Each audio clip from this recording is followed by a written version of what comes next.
সারা বাংলাদেশের মানুষ আপনাকে দেখছে, আপনার কথা শুনছে। আপনি বলুন, সংসার আপনার কেন ভালো লাগে না?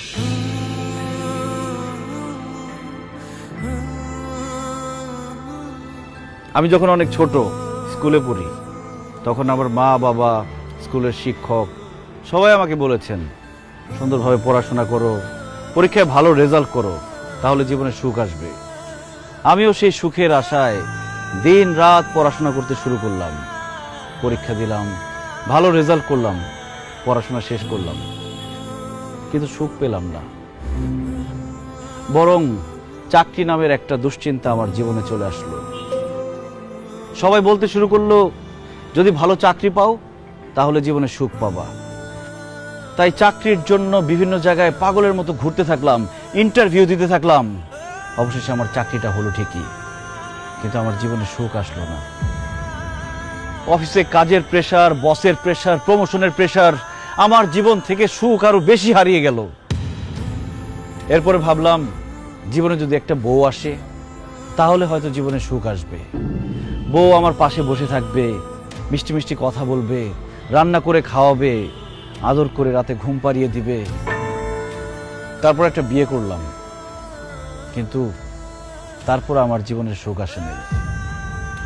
অফিসের প্রেসারের সাথে আমার জীবনে আরেকটা প্রেসার যোগ হইল, সেটার নাম হচ্ছে বউয়ের প্রেসার। কাজের জন্য অফিসে বেশি সময় দিলে বউকে সময় দিতে পারি না, বউকে বেশি সময় দিলে অফিসে সময় দিতে পারি না, বউকে বেশি সময় দিলে অফিসে বসের ঝাড়ি খেতে হয়, অফিসে বেশি সময় দিলে বউর গোমরা মুখ দেখতে হয়। তারপর আজকে এটা লাগবে, কালকে সেটা লাগবে, পরশু ওইটা লাগবে। যখন যা চায় সেটা এনে দিলে সংসারে শান্তি, না এনে দিলে অশান্তি। বউয়ের সাথে ভালো মতো কথা বললে বাবা মা রেগে যায়, বাবা মাকে বেশি সময় দিলে ভালো করে কথা বললে বউ অভিমান করে। শ্বশুর শাশুড়ির সেবা করলে বাবা মা রেগে যায়, আবার বাবা মার সেবা করলে শ্বশুর শাশুড়ি রেগে যায়।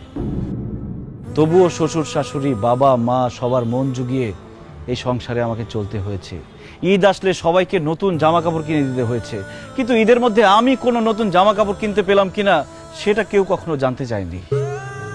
কেউ অসুস্থ হলে তাকে হসপিটাল নিতে হয়, ওষুধ এনে দিতে হয়, কিন্তু সারা দিন শেষে ক্লান্ত হয়ে আমি বাসায় ফিরলে আমার কি খারাপ লাগছে কিনা, আমার কি অসুস্থ লাগছে কিনা কেউ কখনো আমার কাছে জানতেও চায়নি। আর এইসব শুধু আমার সাথে না, বাংলাদেশের হাজার হাজার লাখো পুরুষের সাথে প্রতিনিয়ত হচ্ছে এরকম।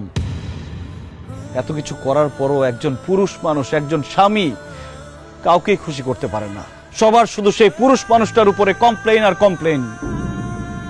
তাই সংসার থেকে আমার মন উঠে গেছে, আপন মানুষদেরকে আমার পর মনে